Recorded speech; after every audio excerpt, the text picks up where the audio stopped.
NEET தேர்வு முறைகேடுகள் தொடர்பான உச்சநீதிமன்ற உத்தரவு வழக்கை சரியான பாதையில் கொண்டு செல்வதாக பார்க்கப்படுவதாகவும் முறைகேட்டில் ஈடுபட்ட எந்த ஒரு மாணவனும் ஆயுள் முழுக்க மருத்துவ படிப்பு படிக்க முடியாத அளவில் நடவடிக்கை எடுக்கப்பட வேண்டும் என்றும் கல்வியாளர் ஜெயபிரகாஷ் காந்தி தெரிவித்தார்.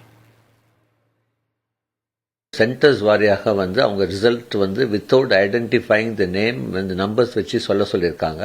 காரணம் என்ன அப்படின்னா, முறைகேடுகள் எல்லா நகரத்திலும் நடந்திருக்கா, இல்லை குறிப்பிட்ட சில நகரத்தில் நடந்திருக்கா, இல்லை குறிப்பிட்ட சில சென்டர்ஸில் நடந்திருக்கா அப்படிங்கிறது அவங்க கொஞ்சம் விலாவரியாக அனலைஸ் பண்ணுறதுக்காக கேட்டிருக்காங்க. இது ஒரு சரியான ஒரு பாதையை தான் சொல்லிக்கிறோம்.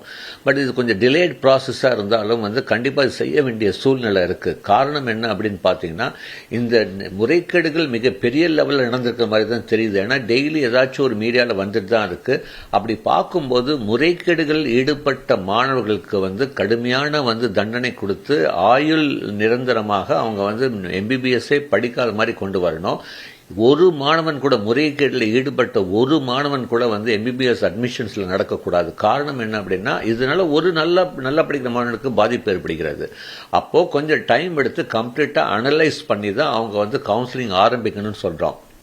மறுதேர்வு நடக்கிறதுக்கு வாய்ப்புகள் ரொம்ப கம்மி. ஏன்னா உச்சநீதிமன்றம் அது மறுத்து தெரிவித்திருக்காங்க. காரணம் என்னன்னா, இனிமேல் திரும்பி மாணவர்களை படிக்க சொல்லி திரும்பி எழுதி வைக்கிறது நெக்ஸ்ட் இம்பாசிபிள். அப்படி இருக்கும்போது பட்சத்தில் கண்டிப்பாக எங்களுடைய கல்வியாளருடைய வேண்டுகோள் என்ன அப்படின்னா, இப்போ சிபிஐ விசாரணை நடந்துட்டு இருக்கு. ஒரு தனி குழு போட்டு விசாரணை எடுத்திருக்காங்க. இந்த முழு விசாரணையும் கம்ப்ளீட்டா நடந்து முடிந்த பிறகு டிரான்ஸ்பரண்டா இது என்ன நடந்திருக்கு, எப்படி நடந்திருக்கு, யார் யாரெல்லாம் இன்வால்வ் இருக்குன்னு அப்படின்னு வெளிப்படைத்தன்மையாக கண்டிப்பா ஒவ்வொரு மாணவனுக்கும் தெரிவிக்கணும்.